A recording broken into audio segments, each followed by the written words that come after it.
Okay, I'm recording now. And I'd like to challenge Dr. Taylor Marshall on his view about whether a human person can be an illegitimate birth and person.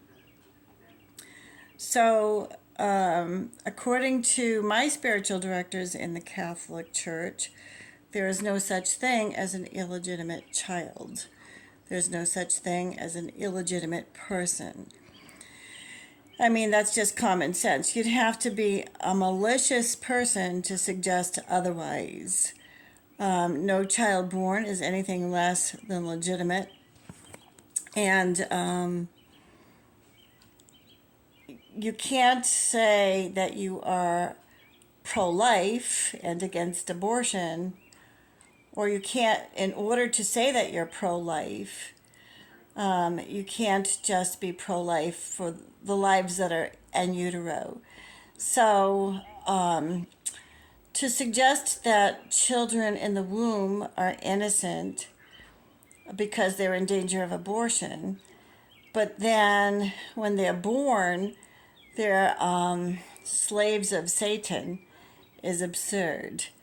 So, you can't say that you are pro-life if you want to psychologically and socially torture children after they're born.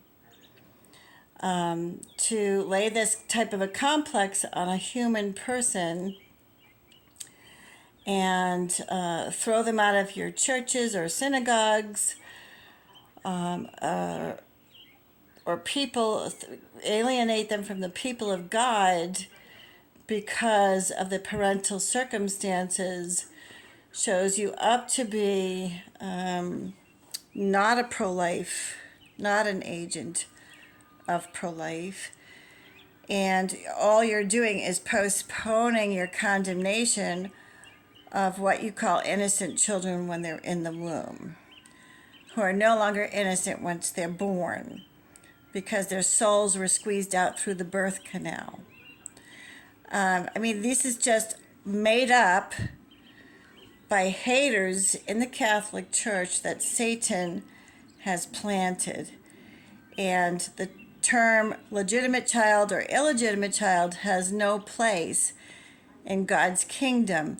The only thing that could make a person illegitimate is if they were AI robots, that is to say, not robotic, but actually made of tin. And there is a such thing as robots that look human and are not. But that is not the case for children that are born into this world and called to life as a mercy from God. Even if it's something that you can't understand because the children are born into fractured family situations, and you can't understand why God would call them to life under those circumstances. He nevertheless has. Even children that who unfortunately cannot stay alive long because they are born to abusive or neglectful parents, or even in a worst case scenario are born into paganism or entirely neglected, like the children that are born to prostitutes and brothels. That to me is an even worse situation than a child that is unfortunately struggling to even stay alive or can't. But I don't want to suggest that, because the Lord has his reasons for calling these children to life, and the church has an obligation to reach out to them in mercy, and that is the church militant's role. In this world, the church militant's role is mercy, not condemnation. The Lord said, "Judge ye not, lest ye be judged." Condemn not, and you will not be condemned. All have sinned and all fall short of the glory of God. The only sin, if they have any sin at all, would be original sin. For all have sinned and all fall short of the glory of God. Even our righteousness is as filthy rags. Jesus died for all mankind, not just for people born into wealthy family homes, intact family homes, or Christian family homes. Every single person on this planet has driven the nail into the hand of Jesus.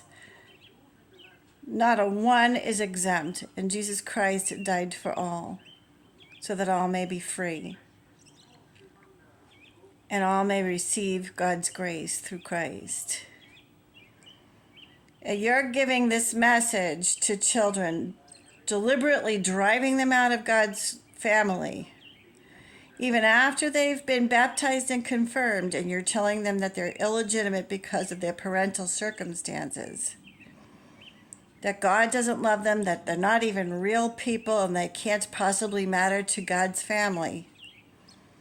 And that they should be alienated in every way, not even considered human.